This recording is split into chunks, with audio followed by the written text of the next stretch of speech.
आगे हमारे senior general secretary हैं साहबजादा मुश्ताक अहमद अवान साहब, आपसे मुल्तमिस को आप तशरीफ लाएं।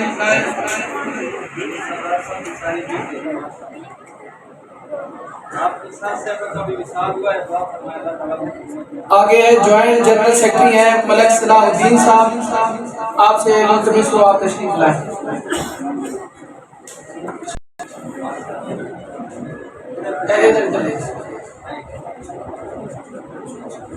साजिद अतारी साहब अगर तशरीफ फरमा है तो आगे तशरीफ लाएं।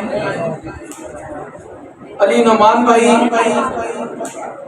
राजा मोहम्मद शफीक साहब सेक्रेटरी नशर व इरशाद है, आप कैमरे की जिम्मेदारी ध्यान दे रहे हैं के जरिए आप हमारा पैगाम पहुंचाते हैं और